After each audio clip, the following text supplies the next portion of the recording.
I did all that and it's not live. There, it's Maybe live. not. Oh my gosh. Now we're live. Welcome back to the King's Corner, the place for all things Bethesda. I am the KingFanMan, and this is the KingCast, the live podcast where we cover the latest Bethesda news. And I have a special guest with us today. Mr. Colt Eastwood has honored us with his presence today. Colt, would you introduce yourself and tell us about your channel? Hi, it's good to be with you, King. We got to meet in person in New York, Yeah. and that was really cool. We just were chilling and enjoying, celebrating Fallout stuff, and We got to I've eat been doing dinner this channel together, for didn't we? yeah. We were having like little hors d'oeuvres and little hot dogs on a stick. Yeah, it was amazing. I love those little hamburgers. Yeah, it was really good stuff. Yeah, I've been doing YouTube for about 8 some years and covering Xbox stuff. And I got started because I made this last minute decision to buy the Xbox One, which is like kind of the console no one really thought you should buy. And I ended up really enjoying it. And so I started making content about the good things that were on the platform and why I was enjoying it. And then that just kind of moved forward. And then I've just covered the new consoles that they've been putting out, and I never thought ever that it would give me an opportunity to review games before most people could play them or go on trips like we did, and No. play games early and talk to developers, and it's been absolutely fantastic adventure. But most of all, the incredible friends I've made along the way, and talking to people like you and other content creators that do Spotify podcasts and Twitch stuff and TikTok and YouTube. It's really an amazing community, especially amongst Fallout or Bethesda fans. They have such a long storied history of spending like all of our hours building our characters and living those worlds. And so I feel like we all kind of get each other. It's probably pretty awesome. Absolutely. I'm actually an Xbox guy now. I was a PlayStation guy from PlayStation 1 all the way up. Of course, I go back before PlayStation, but anyway, we won't talk Sure. about that. Until Fallout 4. And if you remember Fallout 4, Sony would not allow all the mods to come to the game. I don't know if they ever Yeah. opened up all the mods. So I just They have a raided. limit of storage for mods. Yeah. So yeah, it's like a tenth of Xbox. Yeah, Yeah. I did my one rage quit I've done in my whole life. I took my PlayStation and took all the games down to the game store and turned it in for an Xbox. Well, guys, we've got a lot to talk about today. We're going to talk machine games. They teased a new game coming, so we're going to talk about what that may be. We're going to talk Elder Scrolls 6 as well. Got a little insight on Elder Scrolls 6 from the unofficial Elder Scrolls page, and about 3 memorial characters that are in there. We're going to talk Fallout Day and what we may be hearing from Bethesda. Of course, that's October the 23rd. And then, of course, we're going to talk Fallout 76 and Burning Springs, because that's what me and Colt got to play in New York. But we're also, if we have time, going to talk some Xbox stuff as we just started off, because a lot been going on with the Xbox lately. So let's jump right in. Let's talk Elder Scrolls 6 first. I don't want to Hey, make... baby! Oh, there's my queen. You just scared me to death.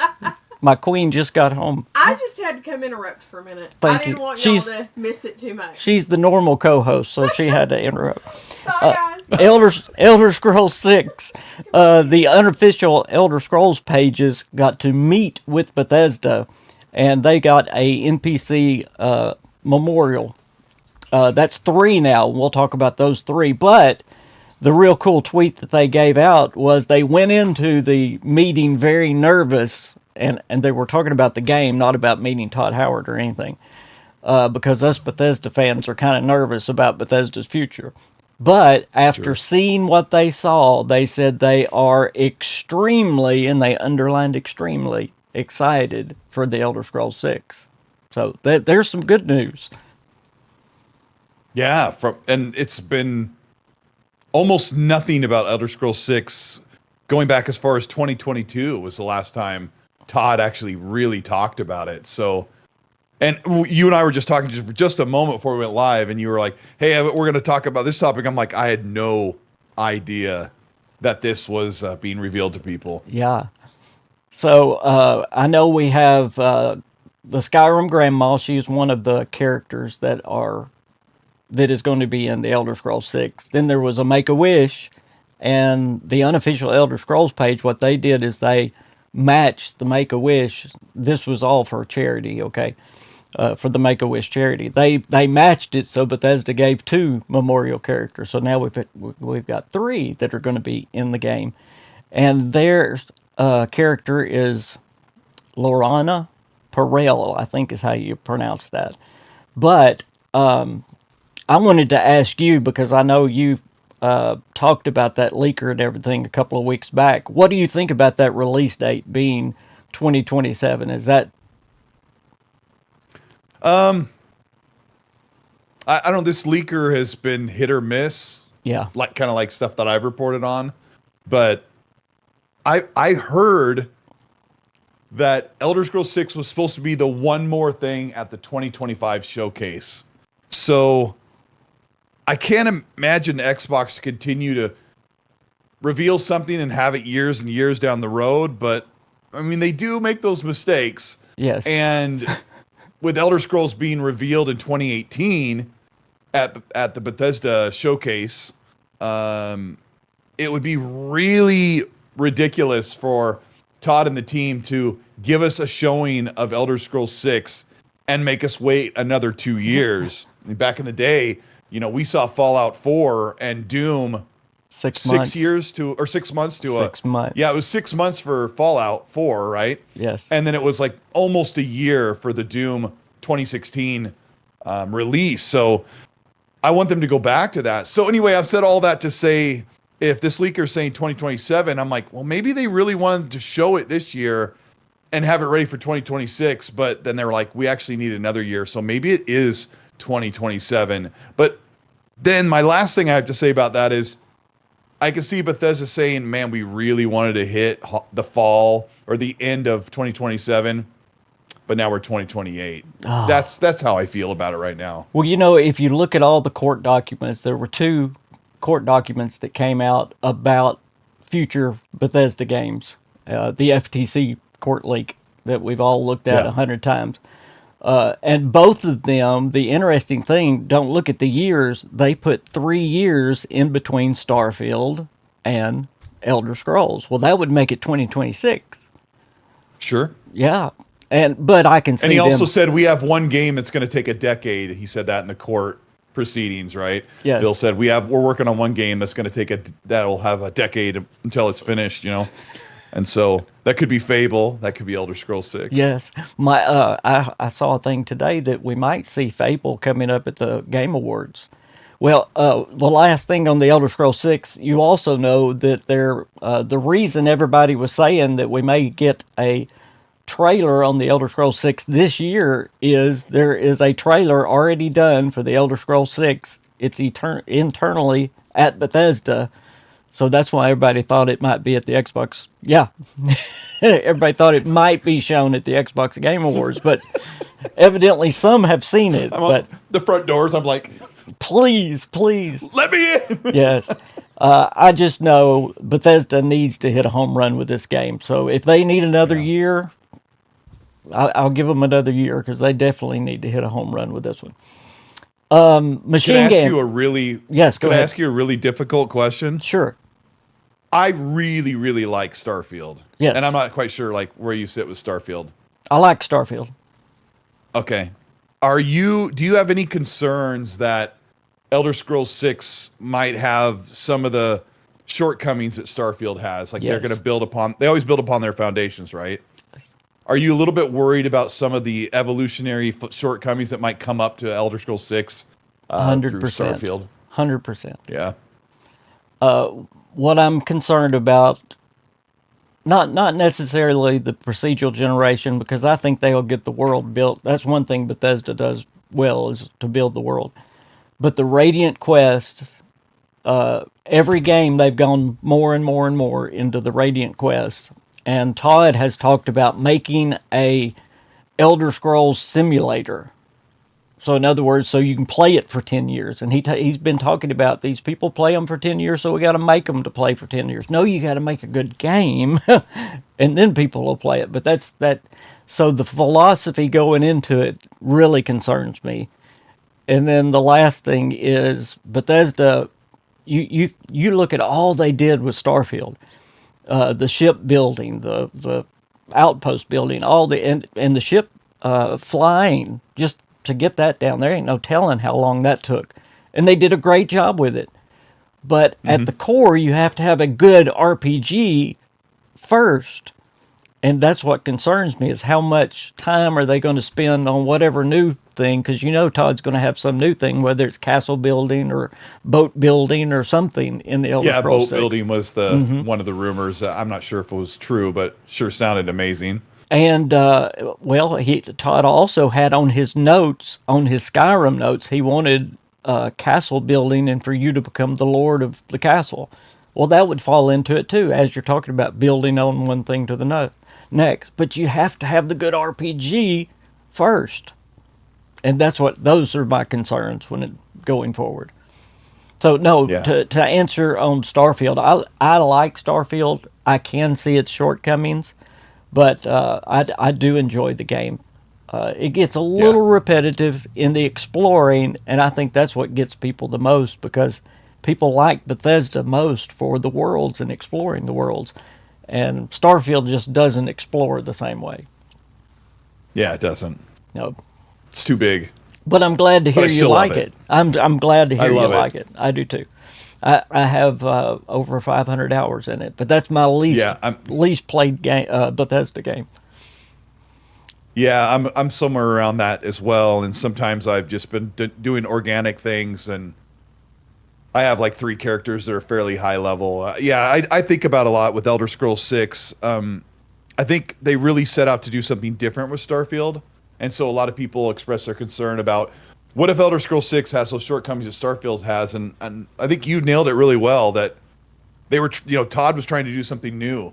And I think he really didn't want to do Skyrim or Fallout in space. And I think part of that is why we don't love Starfield as much as we love the other games. Yeah. Because I think deep in our hearts, we were okay with Skyrim in space. Amen. Yeah. And we didn't quite exactly get that formula. And because I can when I play a Bethesda game, as soon as they let me out the door, I'm like, I bet they want me to go that way, but I need to go that way first. Yes. And that's just how I play. How things branch out. Yes. I'm constantly thinking, I need to make sure that whatever my branch goes, that it is not in the direction that is going to put me into a main quest until I absolutely want to. And I realize from thousands of hours of Fallout and Elder Scrolls and Starfield that the most wonderful time I'm having is when it lets me be my character, yes. Let me be in that world and do what I'm doing. And you can't do anything as organic as you can in a Bethesda game. I love it so much. I have to tell you a quick story. Fallout 76, when it came out, I started when the beta came out. And it was about 6 months in, and somebody said something about something in the cranberry bog, and I said, I hadn't been there yet. Of course, I had a channel covering Fallout 76, and they said, what, you haven't been to the cranberry bog? And I said, no, I'm just enjoying the forest. So I was saving it. I was doing the same thing you were. Yeah. We'll talk more about Bethesda Game Studios in just a minute, but let's jump on to machine games. We probably won't stay here long, but I thought this was great, something that needs to be covered. By the way, chat, y'all keep on chatting away. I will check it, I promise, but I won't be checking it the way I normally do with Colt here. Machine Games hinted at a brand new game coming. Of course, they didn't put a date or anything like that, but it was their 15th anniversary post, and I wanted to get your opinion. What do you think? Is it going to be Indiana Jones 2 or Wolfenstein 3? And I want to just give you a quick thought before you tell me yours. If it's Indiana Jones 2, I think Microsoft's going to make them do that because it was a hit. It was a success. Microsoft has already said we want more, but I wished it was Wolfenstein 3. Okay. My thoughts are, since probably 2021 or 22, there were some pretty strong rumors that Wolfenstein 3 was in the works. I had talked about it in a bunch of different videos. I even made a fake logo and a fake name. I think it was like Wolfenstein New. I can't remember. I had some word for it. I mean, I was so ready for it. The problem with Wolfenstein, the New Colossus, is it wasn't a very high-selling game at all. I know it. It didn't do very well. It came out at the end of 2017. It was overshadowed by Assassin's Creed Origins and Star Wars Battlefront.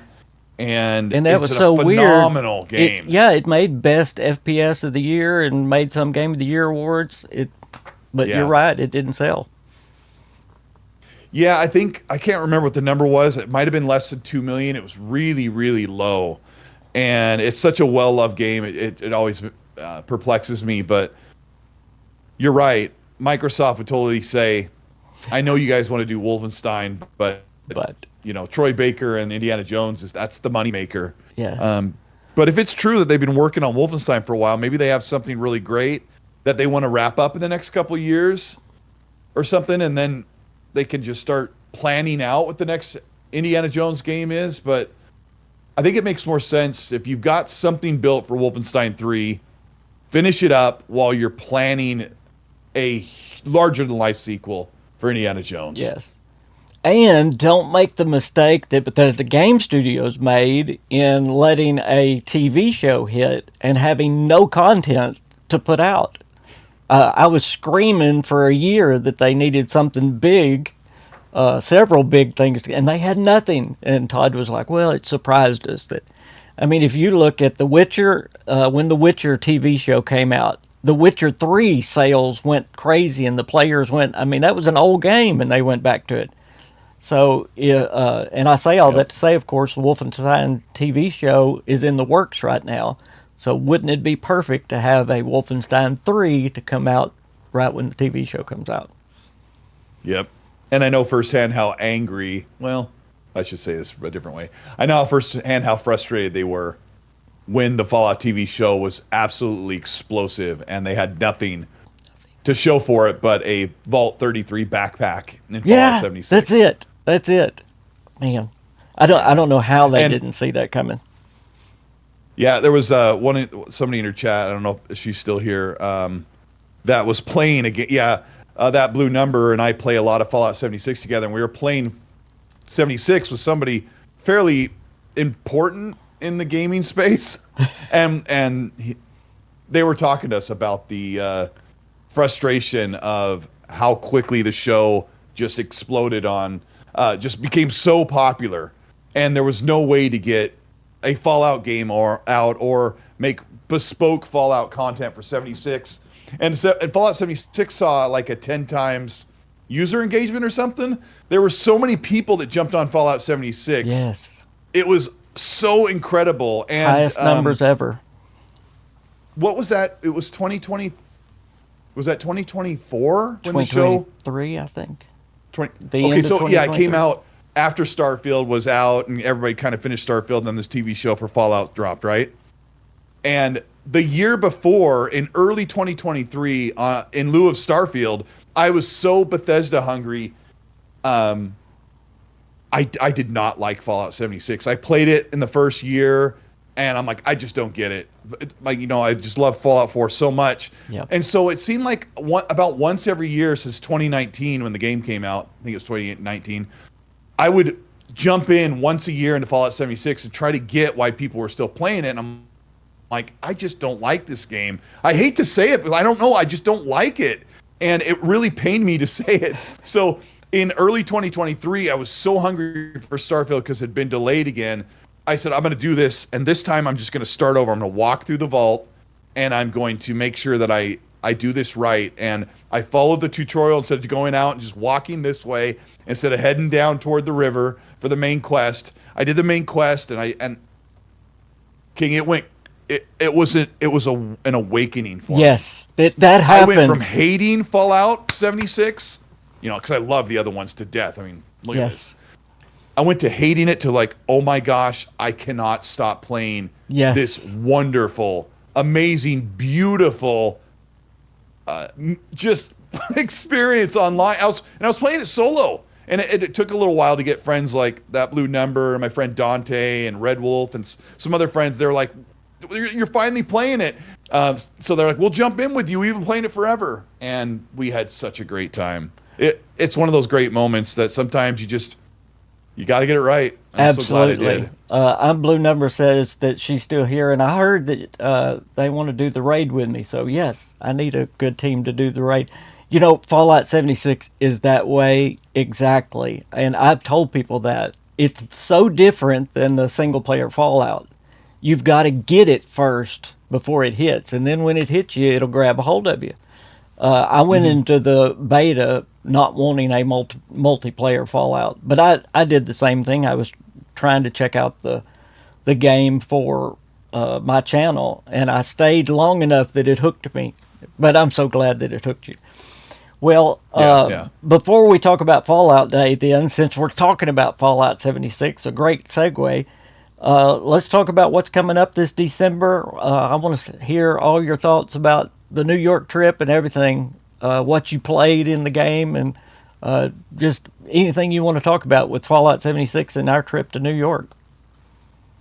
Yeah, I'd been maybe 6 months of not playing Fallout 76 very much when that invite came up, and so it felt really good to get back and play. Like, they had a preset character for us at like level 300 or something, and we got to see the new location, so we got to walk in the Ohio area, and the big reveal, of course, was that the ghoul, Walton Goggins, was going to be in the game, and you'd be doing bounty hunting, and there's a multiplayer mode with that, like cooperative modes. So that felt really cool. And I was talking with Mr. Matty Plays, who I finally got to meet in person that day, and the PR rep was like, "Would you guys like to meet the directors and talk to them?"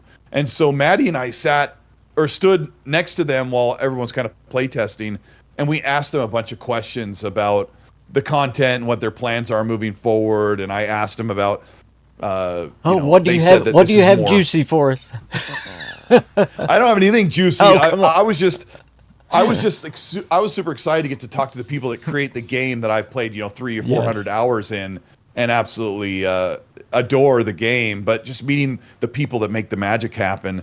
But I asked them about, they said that this new update for Fallout 76 is more Fallout 3 in New Vegas than they've ever done. And they tried to like pull from that inspiration of what people like about the classic mid-generation of Fallout. And they talked about the tone and kind of the dried out area over there on the side of the map. And so it was really, really cool.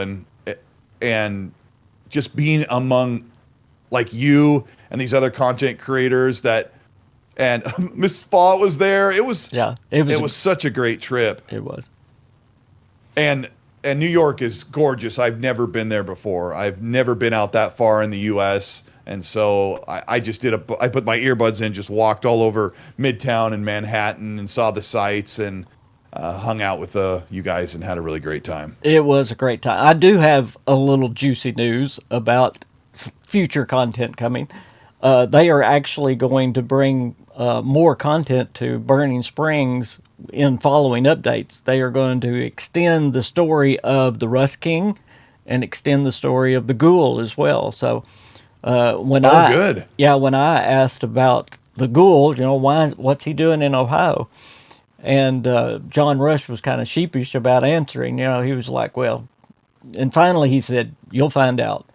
So but then he went into, yes, there's more. The story is coming out.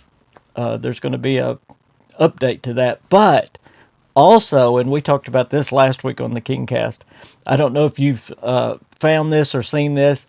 In Burning Springs, there is an Enclave helicopter that has crashed with the cage to the Rust King, because there's a holotape there beside it. So the Enclave was flying the Rust King somewhere, or from somewhere, when they crashed in Ohio, okay? Well, they were pointed toward I get my directions wrong, but anyway, they were pointed toward Washington, D.C., and the holotape says they were 45 minutes away. Well, Ohio, by helicopter, is about 40 minutes away from Washington, D.C., And John Rush has teased multiple times about Megaton this and Megaton. I believe we're going to Washington, D.C. next year in a map expansion, or at least sometime soon. And Yeah. I don't know about you, but that excites me to see the Fallout 3 area, but hundreds of years before. Yeah, I was really wondering about the integration of the ghoul, because as far as I know, and as far as what they were telling us, is that the ghoul will be standing in that saloon and he'll just take bounties and give you the bigger bounties and help you find legendary gear. And I'm like, and that is that going to be all? And to hear that they'll have that expanded more, because I thought, did they bring in Walton and just have him record, 30 lines and then say thank you, here's a check, and that's all we get for now? There's got to be more. And I really thought that since the second season is teasing a location of another Fallout game, I'm pretty sure everybody here's watched the show. Yes. I thought that we would have an expedition where, because I played the Atlantic City stuff, and I'm like, they have to have New Vegas as an expedition. I thought that's why we were going to New York. They're going to show us, you're going to go do an expedition, and there's a certain set of missions you can do while you're in New Vegas, and then you could fast travel back to West Virginia at any time. But the timelines don't match up, because 76 takes place 200 years before Yes. Fallout New Vegas or something. Yes. So, anyway.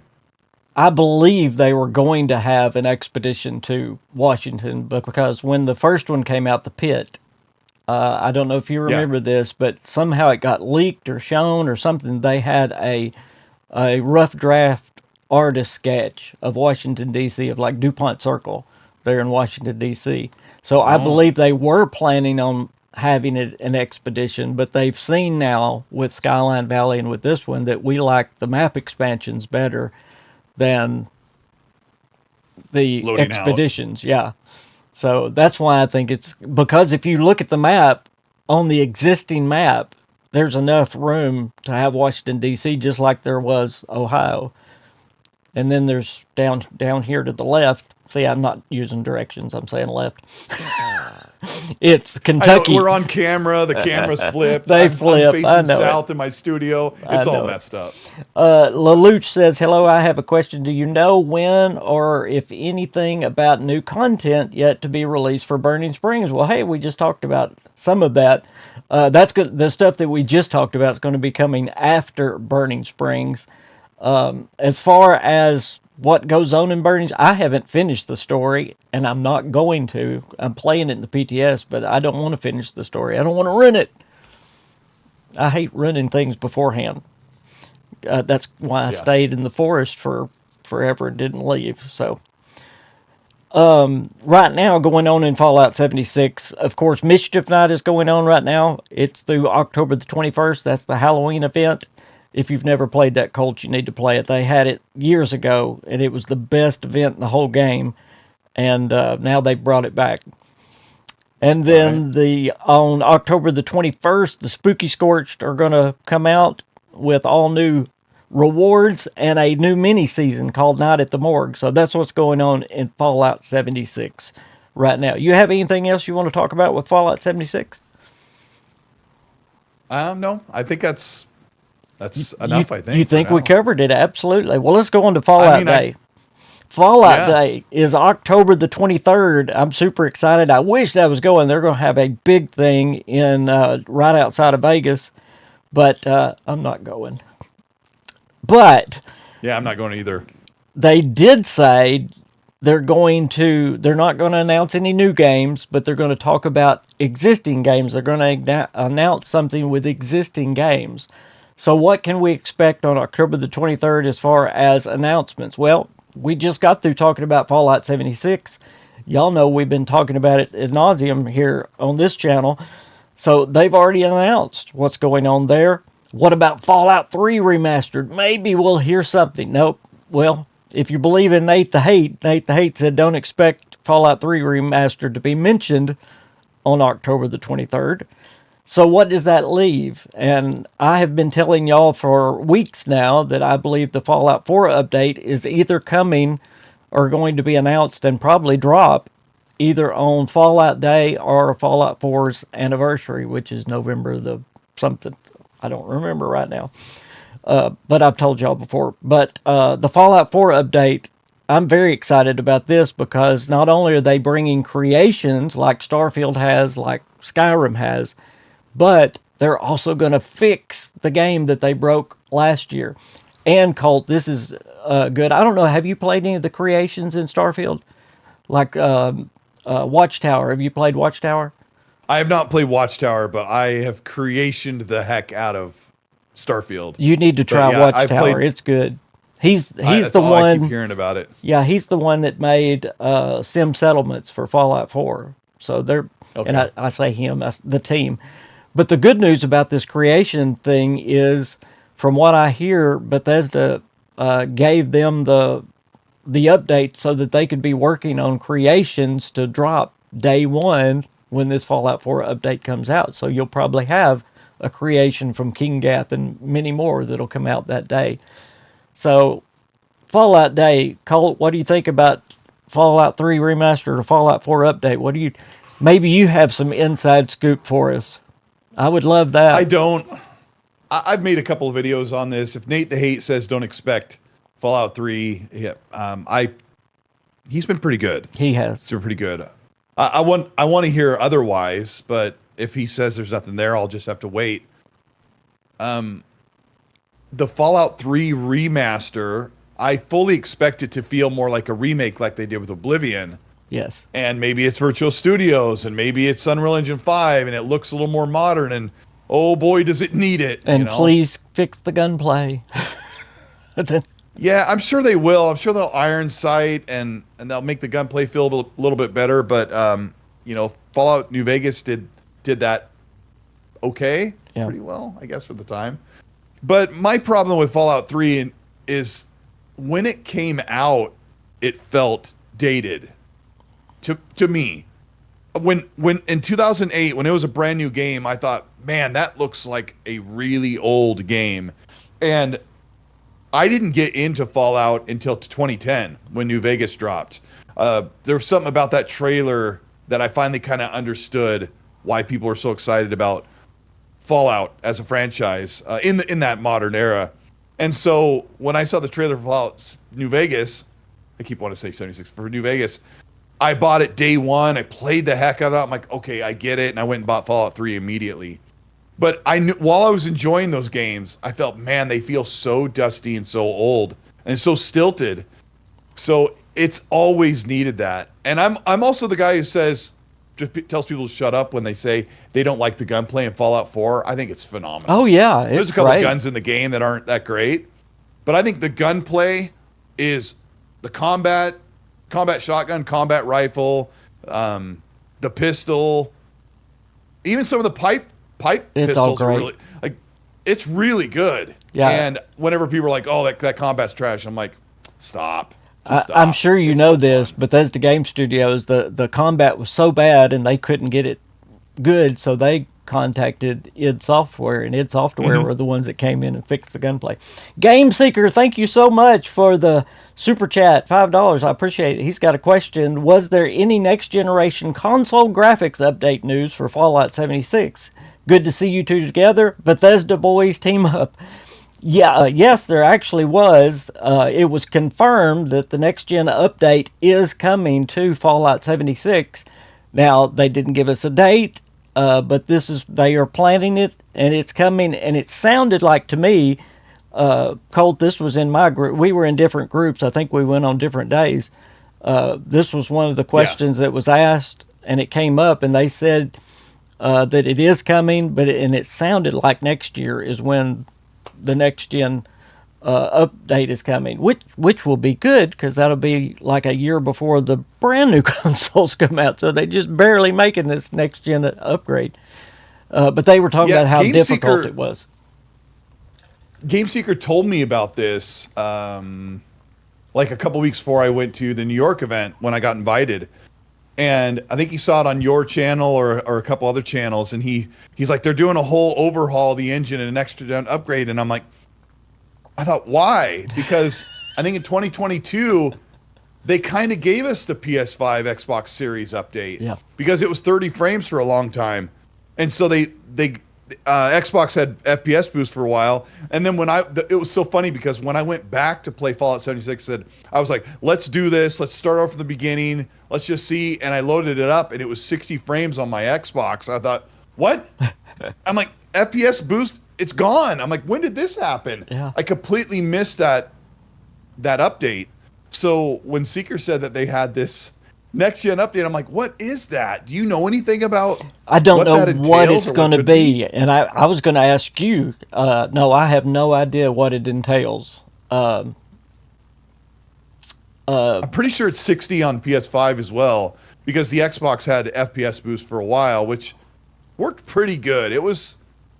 It held up pretty decently, I suppose, but yeah, I can't even imagine what would go into this either, because this game is built on a Frankenstein engine. It's got the creation engine and id's multiplayer engine.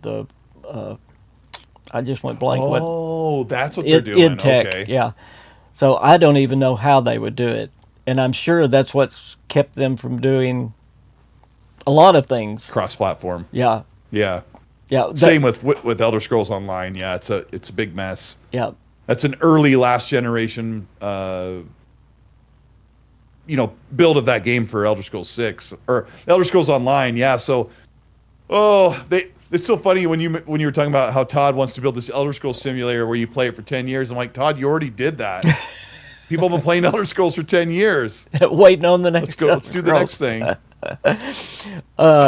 I was going to ask you something and it just flew right out of my head, but I'll get to about that. The Fallout 76 version. Is that? Where This is just opinion thing, pure speculation. But with Fallout 76 now being popular and the TV show probably going to last 4 or 5 more years at least, what do you think they're going to do with 76? Because it's, as you already said, it's going to be 2 generations behind whenever the next Xbox and PlayStation come out. I've always thought they will keep it until Fallout 5, and then when Fallout 5 comes, it may dwindle down, and then if people want another multiplayer, they'll do another one. That's my idea. But what do you think they're going to do with 76? I've never thought about that, but I think you perfectly nailed it, because I can totally see 2029 being the 10-year anniversary of 76, and it has kind of run its course. And I think we used to laugh at the idea. Like, I remember when Bungie said we've got a 10-year plan for Destiny, and then Halo said we have a 10-year plan for Halo. Forza said we have a 10-year plan, and you've got 10 years. Aren't they on 11 years for Elder Scrolls Online? So, sure, squeeze that 10 years of people enjoying the game the most they can, and then the question is, when they're building Fallout 5, do they start shifting the ZeniMax Bethesda Fallout 76 team onto building a companion piece for Fallout like they did, because the old story was that Fallout 4 was supposed to come with a multiplayer mode. That's what started 76. At some point, he's like, this is too much to work on right now. Set that aside and maybe we'll make it separately. And they did. Well, and that was my thought. Maybe 6 months to a year after Fallout 5, they release the same map, but multiplayer, if it's New York or San Francisco or wherever the next Fallout's going to be. Arkansas. Yeah. Oh, that would be great. I could be a voice actor. Then my voice would be all right. No. I would be remiss if I didn't ask you while you're here. The news came out that there are multiple Fallout projects in the works. And we know Fallout 5 is one of them because it's been greenlit. And you even talked about Microsoft reorganizing Bethesda Game Studios so they could get their games out quicker. But my question to you is, have you heard anything, or what do you think about one of those projects being a spin-off, like from Obsidian? Do you think that's possibly one of those projects that's in the works? I do know this, while you're pondering, Bethesda and Microsoft have at least had 2 meetings with Obsidian about this very subject. Oh, okay. I didn't know that. I would just speculate that they've at least probably talked to them. They but have. I'll tell you this. At the end of the month, Outer Worlds 2 will be out. Yes. And a small segment of Obsidian's team, maybe 30, 40 people or 50 people, are building a 3-year plan on Grounded 2 or 2-year plan on Grounded 2. So what is the main bulk of Obsidian going to do They're free. once they wrap Outer Worlds 2? They could make DLC for Outer Worlds 2.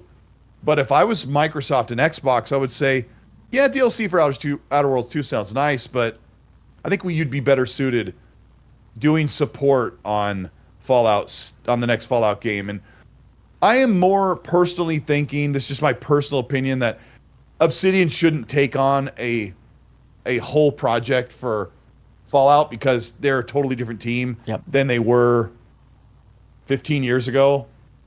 Yeah, so don't make me do math. that's yeah. I think 2010, 2025. It won't break my brain today, but 15 years ago, almost a very small amount of those people that made that game are still there. So I think it would be better is to put. There's some things I wish I could say, but I can't say anything until the end of the month. I got you. Regarding other projects, other games, but I think they could do a really good job being a major support. And so my idea was take a chunk of the Bethesda team that's working on what the greenlit Fallout 5 and bring in a bunch of people from Obsidian and just have them kind of co-locate or collaborate on the next Fallout game. I'm saying a lot of words before I get any information out, but there's a lot of stuff that I've mulled over for the past couple of years. I think Todd Howard's gotten to the point where he says, okay, I don't have to be the guy that sits there and makes everything, puts every burnout tree in Fallout. I'll let my team do what they want to do, because he let Machine Games take on Indiana Jones, his life's dream. Yeah, he was the one that pitched that. He was actually the one that pitched it to get it.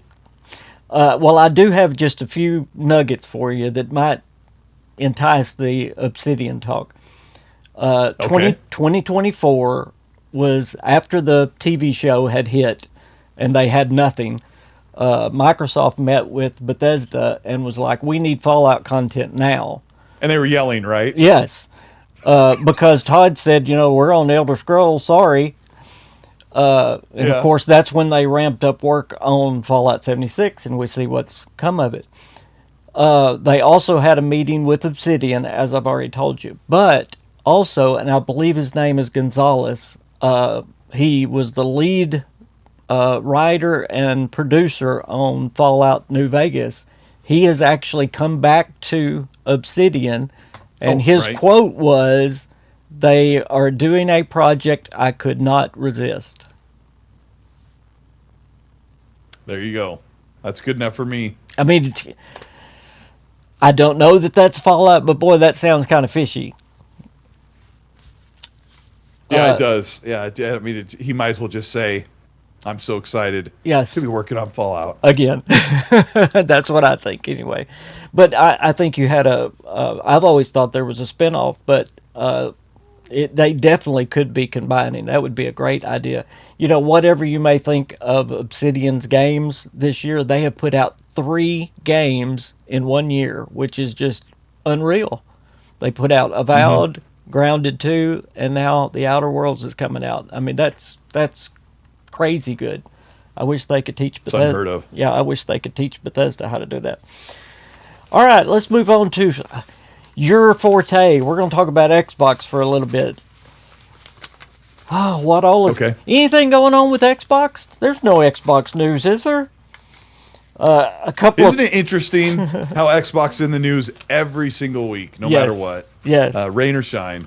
A couple of things I want to get your opinion on, and of course people have heard yours if they watch your videos, but of course the big hardware announcement that there's going to be no more Xbox hardware, the fake announcement that came out.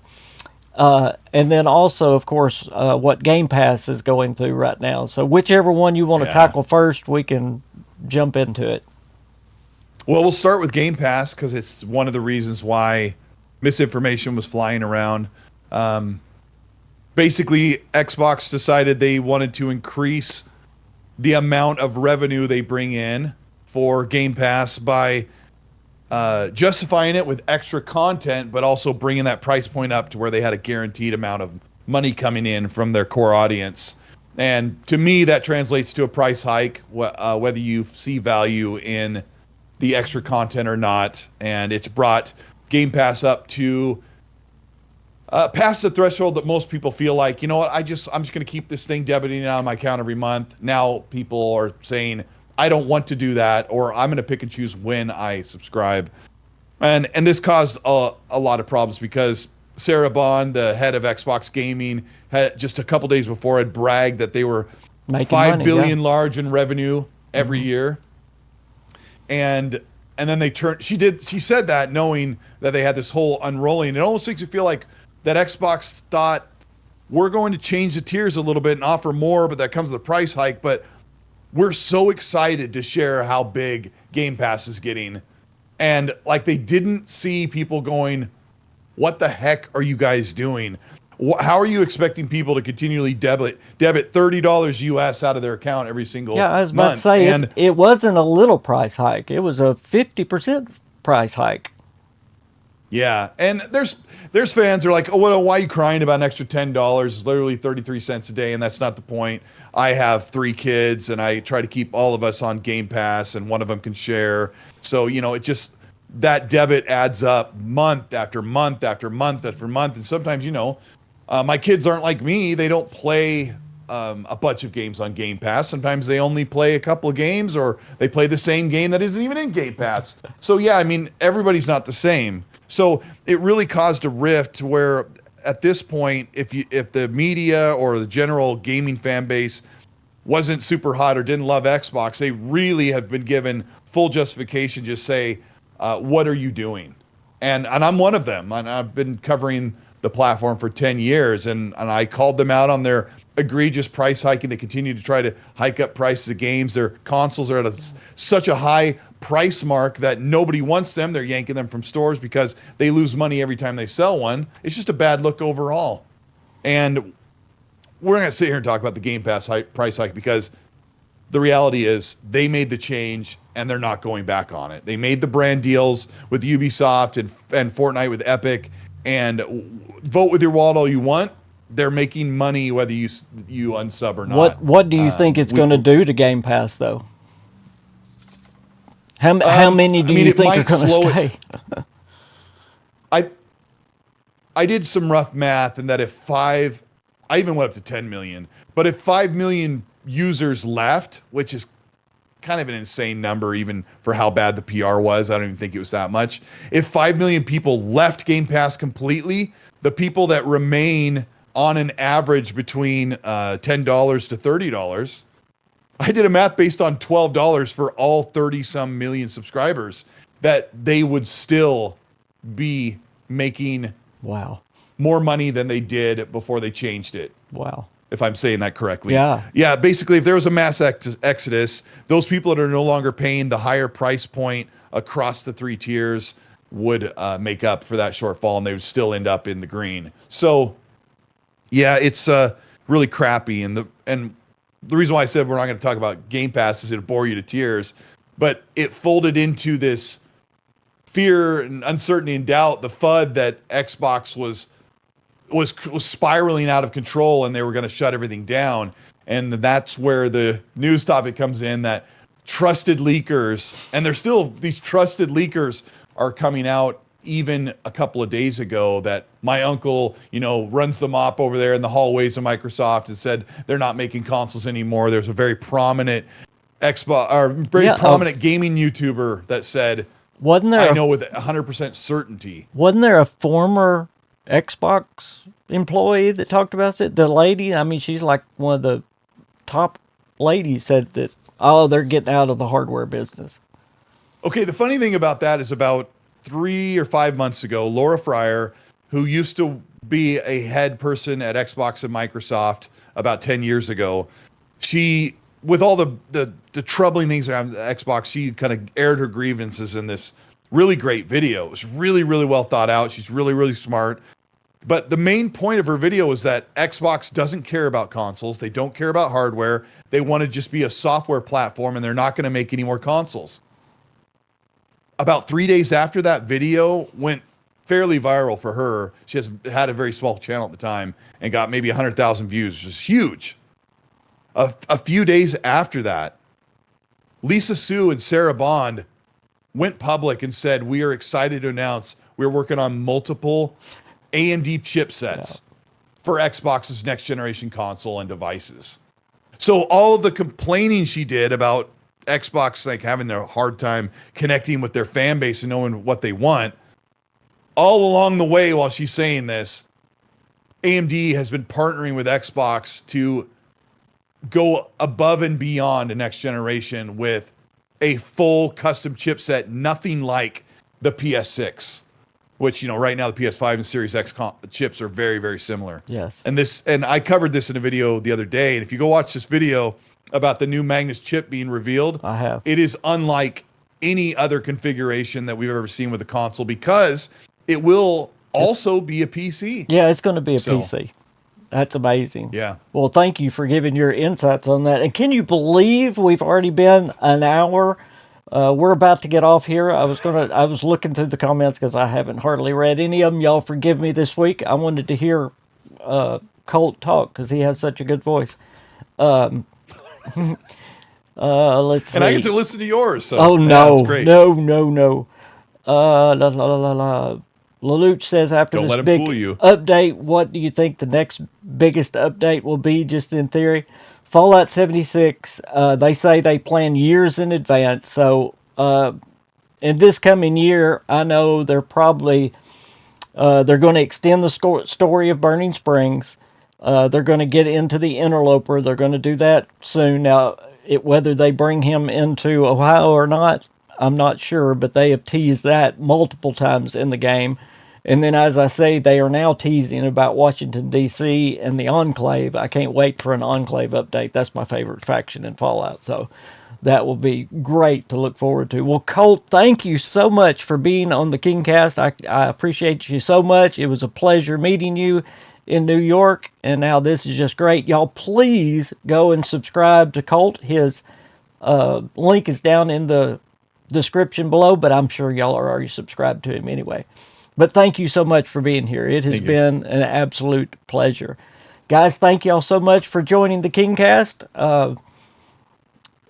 Join in next week, hopefully. I was about to say what I was going to do this coming week, but I don't know right now. So y'all just see me I don't next even know week. what I'm doing tomorrow. And cross your fingers that Fallout Day brings us something a little bit extra. And yes. And I really want to see something. We're starving for anything new. Anything, please.